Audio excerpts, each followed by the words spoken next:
Hello chess lovers, Suren here, and in this video I want to share with you a beautiful attacking game played by legendary Danish chess grandmaster Bent Larsen. His opponent is Svetlana, and the game was played in 1981 at Rilton Cup. But before starting our game, make sure that you are subscribed in order not to miss my future uploads.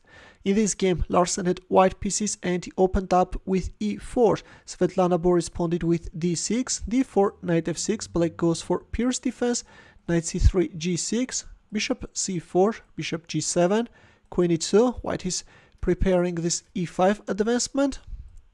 In return, black is attacking the pawn on d4, but neglecting black's threat, white anyways goes for this aggressive e5 move, allowing knight takes d4, which black made, and a very impressive move by Larsen, e takes f6. This is move 7, and already we have a queen sacrifice.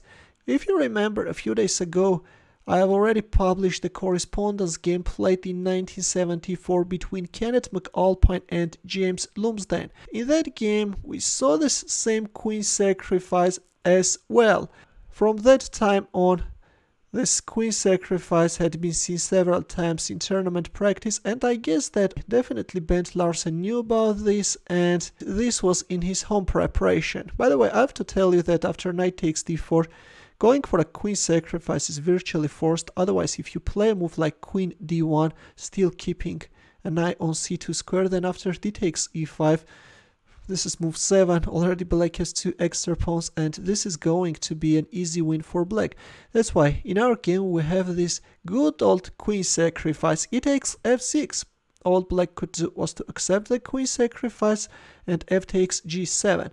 This white pawn is simply slicing through black's army, right? Rook g8, knight takes e2, rook takes g7, and this time white is developing his dark squared bishop with a tempo. If we have a look at the position, white has 3 minor pieces against the queen and 2 black pawns. But playing typical positions with white pieces is easier, because from black's side a very precise defense is required. I would rather say Angie's precision is required, something which is too difficult to do for humans, and now we will see that Svetlana is soon starting to make inaccuracies one after another and will quickly find herself in a lost position. Here we have rook g8 and white castles queenside. Black king is stuck in the center of the board, and solving the queenside castling problem is really a challenging task. e6, well, I have to tell you that in here the most accurate move according to Stockfish is c6, opening up the queen's diagonal and then preparing bishop d7, castling queenside, or I don't know, d5. But in our game we have e6, f4, bishop d7, knight d4, and a6. With this move, black is already getting a lost position. Instead of playing a6, it was better to play g5. Believe me, this is a hard choice to make over the board. The idea is to give up the exchange and then castle queenside. Looks like that in this case black is managing to solve her problems.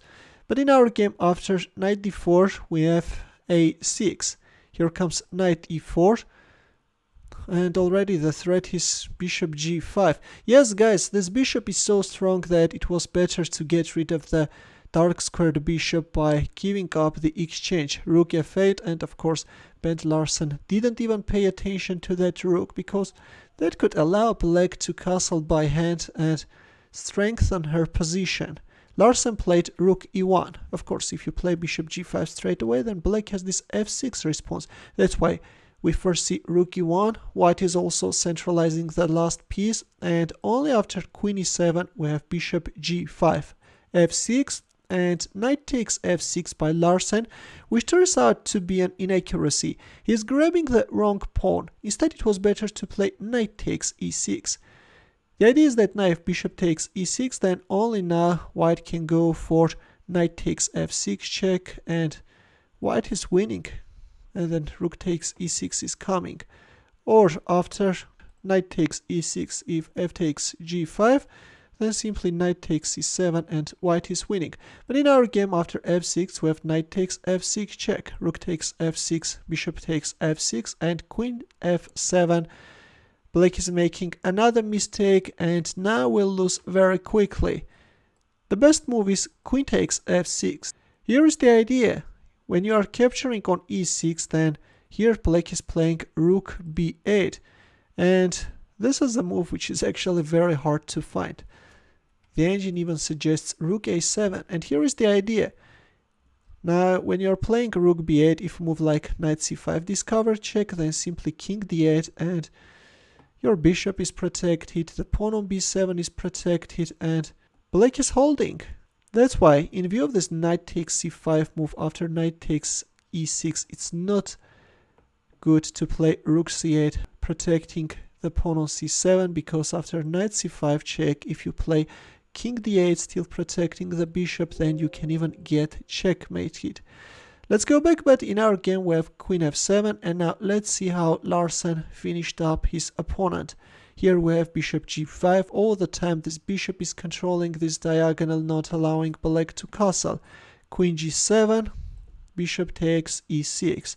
The central pawn drops, after which victory becomes matter of time, and there it goes, the rook is penetrating the 7th rank. Queen g4, knight e6 check, king g8, bishop f6, queen f5, rook g7 check, king h8, and after rook takes g6, discover check, we have a resignation. Black is forced to give up her queen, but after queen takes f6, rook takes f6, white has an extra rook and a knight and can easily win the game. That's why after rook takes g6, discover check, we have a resignation. Another impressive game by Bent Larsen, which I hope that you enjoyed greatly. In the end, a chess puzzle for you, which is also taken from a game played by Bent Larsen. Right now black is threatening queen b6 check, and that can even lead to a smothered mate, but luckily it's white to move, and it's white who is going to announce a checkmate in 4 moves. Please pause the video and try to find the mating line for white. I will wait for your answer in the comment section. Thanks for watching. Here are more suggestions for you. Feel free to check them out as well. I will see you in my next video. Take care.